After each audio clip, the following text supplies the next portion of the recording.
Assalamualaikum warahmatullahi wabarakatuh. Salam sejahtera, salam sehat untuk kita semuanya. Pada kesempatan kali ini saya akan masuk untuk materi keterampilan observasi.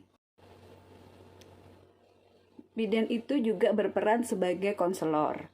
Untuk itu, pada pokok bahasan ini, mahasiswa perlu mendalami dan mengaplikasikan secara nyata keterampilan-keterampilan dalam melakukan komunikasi interpersonal dan konseling, yang mana meliputi keterampilan observasi, membina hubungan baik, dan keterampilan mendengar aktif. Nah, pada pertemuan kali ini kita akan membahas keterampilan observasi yang mana terdiri dari tingkah laku verbal dan nonverbal, dan pengamatan dan penafsiran. Untuk yang pertama yaitu ada tingkah laku verbal. Ya, adalah komunikasi yang menggunakan kata-kata secara lisan. Dengan menggunakan kata-kata, perasaan, emosi, pikiran, gagasan, dan lain-lain bisa diungkapkan. Ya, kalau dengan kata-kata itu jelas, penggunaan emosinya itu jelas ya. Kadang-kadang kita suka menulis WhatsApp ya, menyampaikan suatu informasi. Oh, ini orang ini marah atau tidak ya gitu. Kita kadang-kadang suka bingung, tapi kalau kita menggunakan bahasa secara lisan akan jelas emosinya. Oh, ini orang menyampaikan informasinya ini dengan marah. Oh, ini orang menyampaikan emosinya dengan bahagia. Oh, ini orang menyampaikan emosinya dengan ketakutan. Nah, itu kalau bahasa verbal itu akan jelas terlihat. Nah, dalam komunikasi verbal ini bahasa memegang peranan yang sangat penting. Ya, jadi bahasa antara komunikan dan komunikator itu harus sama. Ya, sehingga tidak ada miskomunikasi atau kesalahan persepsi dari bahasa yang kita sampaikan. Ya, kadang-kadang ada tuh bahasa Sunda dengan bahasa Jawa ya yang sebenarnya maksudnya baik di bahasa Sunda tetapi mungkin kurang baik di bahasa Jawa. Nah, itu kita kadang menemukan seperti itu. Ya, jadi memang ketika kita berkomunikasi bahasanya itu harus sama ya. Nah, kemudian bahasa verbal merupakan sarana utama untuk menyatakan perasaan, pikiran, dan maksud kita. Ya, jadi memang ketika kita komunikasi yang paling enak memang menggunakan bahasa verbal. Selanjutnya yaitu aspek komunikasi verbal. Yang pertama adalah vocabulary atau perbendaharaan kata-kata. Komunikasi tidak akan efektif bila pesan disampaikan dengan kata yang tidak dimengerti. Olah kata menjadi penting dalam berkomunikasi verbal ini. Pergaulan wawasan, membaca sangat membantu seseorang dalam memperbanyak vocabulary tersebut. Ya, misalnya saya tidak bisa menggunakan bahasa Jawa. Ya, tapi tempat tinggal saya saat ini saya dituntut untuk bisa melakukan berkomunikasi dengan bahasa Jawa karena mungkin audiens saya ya ketika nanti saya memberikan penyuluhan sebagian besar berkomunikasi dengan menggunakan bahasa Jawa. Ya, akhirnya saya dituntut untuk belajar ya bagaimana saya bisa melakukan komunikasi dengan menggunakan bahasa Jawa. Ya, supaya nanti ketika kita berkomunikasi nyambung ya. Begitu juga ntar kalian apabila nanti kalian tiba-tiba mendapat tugas ya, dapat tugas di Bandung. Ya, di sana semuanya menggunakan bahasa Sunda misalnya. Ya, jadi kita dituntut, oh berarti saya harus belajar bahasa Sunda nih supaya saya nanti ketika berkomunikasi bisa diterima oleh audiens saya. Aspek berikutnya itu racing atau kecepatan.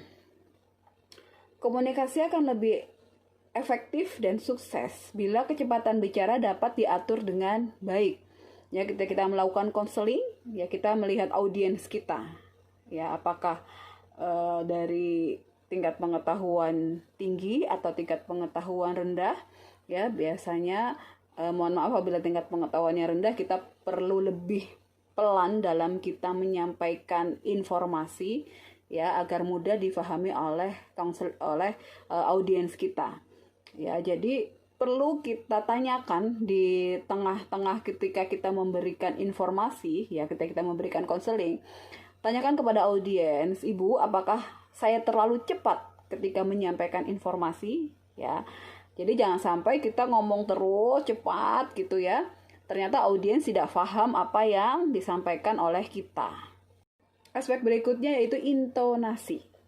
Intonasi atau penekanan suara pada saat berkomunikasi akan mempengaruhi arti pesan secara dramatik. Sehingga pesan akan menjadi lain artinya bila diucapkan dengan intonasi yang berbeda. Ya, misalnya begini. Kalian mempersilahkan audiens duduk ya, misalnya, ibu-ibu silahkan duduk semuanya. Ya, oh berarti itu adalah perintah untuk ibu-ibu duduk. Ya, tapi beda lagi apabila kita seperti ini, ibu-ibu duduk semuanya. Nah, orang akan melihat, oh itu Bu Bidannya lagi marah gitu ya. Jadi intonasi itu sangat mempengaruhi sekali. Ya, dengan penekanan-penekanan pada suatu kata ya, ketika kita melakukan konseling itu juga perlu sekali. Ya. Jadi ibu tolong diperhatikan bahwa apabila kita mengkonsumsi tablet penambah darah, tidak boleh menggunakan kopi atau susu. Nah, itu intonasi penekanan. Ya, sehingga audiens akan teringat-ingat, oh iya, minum tablet penambah darah itu tidak boleh menggunakan kopi atau susu. Ya, oke. Berikutnya itu humor. Ya, sudah saya sampaikan pada pertemuan-pertemuan sebelumnya, komunikasi yang datar dan kurang berdaya humor akan menimbulkan kesan kaku pada seseorang saat berkomunikasi. Ya, komunikasi yang diselingi humor dapat meningkatkan kehidupan yang bahagia. Ya, jadi ketika kalian melakukan penyuluhan, boleh sisipkan humor ya, asalkan nanti tidak keluar dari materi yang akan kita sampaikan. Aspek selanjutnya yaitu singkat dan jelas. Ya, komunikasi akan efektif bila disampaikan dengan singkat dan jelas. Sebaiknya pembicaraan langsung pada pokok permasalahan sehingga mudah dimengerti. Ya, jadi ketika kita melakukan konseling, sebaiknya langsung pada maksud dan tujuan. Ya, apa yang akan kita berikan kepada klien kita. Ya, jadi jangan cerita kesana kesini sehingga keluar dari alur ya konseling apa yang akan kita berikan. Ya, itu selain akan memecah konsentrasi dari klien kita, juga akan membuang-buang waktu ya. Berikutnya adalah timing atau waktu yang tepat. Waktu dan kondisi atau hal yang kritis perlu diperhatikan karena komunikasi akan berarti bila seseorang bersedia untuk berkomunikasi. Ya, jadi kita tanyakan kepada ibu ya, ketika kita melakukan komunikasi terapeutik kan sudah saya sampaikan ya, ada kontrak waktu. Ya, kita akan melakukan konseling selama 30 menit. Apakah ibu bersedia atau tidak? Ya. Aduh ibu, saya ini lagi sakit sekali perutnya, sepertinya saya belum bisa mendengarkan apa yang Bu Bidan sampaikan. Berarti waktunya tidak tepat, ya. Ketika ibu, oh iya Bu, boleh, silahkan. Berarti kita tepat memberikan informasi ya, sehingga materi yang kita sampaikan ya akan difahami oleh klien kita. Ciri-ciri tingkah laku verbal. Yang pertama yaitu adanya pertukaran komunikasi terjadi secara interaktif, mendengar lawan bicara atau sebaliknya. Ya, jadi ada interaksi dari komunikan dan komunikator secara aktif ya. Jadi tidak hanya komunikator saja yang bicara ya. Jadi komunikan juga harus mendengarkan dengan baik apa yang disampaikan dan nanti akan ada feedback ya dari apa yang disampaikan oleh komunikator. Ya, kemudian kontak mata sangat membantu kelancaran komunikasi. Ya, jadi perhatikan mata dari klien kita ya, apabila klien kita sedang berbicara ya, kita tidak boleh mengalihkan mata kita ke yang lainnya. Ya, jangan sampai klien berbicara kita menulis, ya itu tidak baik. Nah, kemudian pengamatan bahasa dan gaya bicara. Ya, kita lihat gaya bahasa dari klien kita atau klien kita melihat gaya bahasa kita ya. Kemudian apakah kita juga sambil melihat nonverbal juga ya, apakah dari nonverbal terlihat ekspresi dari klien kita memahami apa yang kita sampaikan atau tidak.